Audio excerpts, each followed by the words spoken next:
Hierdie episode van Storytyd saam met Juffrou Blanche word geborg deur Kleuter en Baba Campus in Langenhoven Park.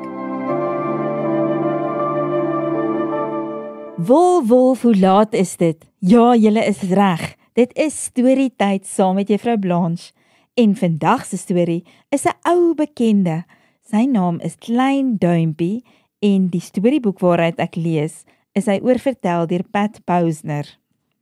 Lang gelede was daar 'n arme houtkapper en sy vrou, wat baie graag kinders wou hê. Selfs net een ou kleintjie, hy hoef nie groter as 'n duim te wees nie, sal my gelukkig maak, het die houtkapper se vrou vir haar man gesê. 'n Klompie maande later word 'n kindjie vir hulle gebore, en al was hy sterk, gesond en opgewek, het hy nooit groter as sy pappa se duim geword nie. Almal het hom toe Klein Duimpie genoem. Sy ouers was baie lief vir hom en sy ma het vir hom die mooiste klere gemaak. Op 'n dag moes die houtkapper 'n paar stompe gaan kap en hy vra Klein Duimpie om later die donkiekar te bring.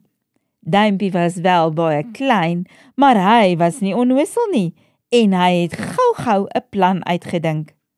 "Sit my in die donkie se oor," sê hy vir sy ma, "dan kan ek hom sê hoe hy moet ry." Op pad ry hy by 2 mans verby, wat botstil gaan staan. "Waar het jy al ooit gehoor dat 'n donkiekar deur 'n spookstem gedryf word?" Hulle stap agterna en hulle is baie verbaas toe hulle Duimpie uit die donkie se oor sien kruip. "Ha, met hierdie seun kan ons skatryk word," roep hulle uit. Die 2 bied vir Duimpie se pa 'n handvol goue munte aan in ruil vir hom. "Vat dit, pappa," fluister Duimpie in sy oor. "Ek is binnekort weer terug by die huis." Hy klim op die breë rand van die een man se hoed en waai vir sy pappa totsiens. Toe dit donker word, besluit die mans om langs die pad te rus. Duimpie spring soos blits af grond toe en gaan kruip in 'n muisgat weg.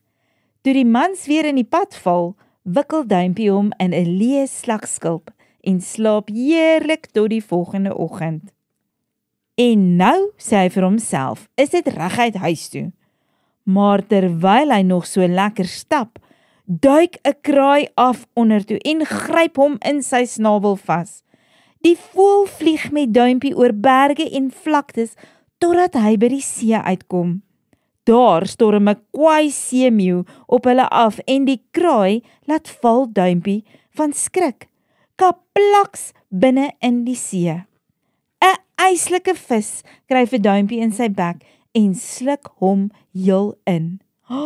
Nou weet Duimpie so waar nie wat om te doen nie, maar gelukkig vir hom word die vis kort daarna gevang en na die paleis gestuur as 'n geskenk vir die koning. Die kok is baie verbaas toe sy die vis oopsny en Klein Duimpie uitspring. Sy was hom in 'n klein bakkie seepwater, droog hom mooi af en neem hom na die koning. En die koning en die koningin is so opgewonde toe hulle hom sien. "Hy is regtig 'n aantreklike kereltjie," lag die koning. "Dink net hoe deftig sal hy lyk in 'n satijnpak en 'n hoed op. Ons moet dadelik die kleremaker en die hoedemaker laat kom," sê die koningin.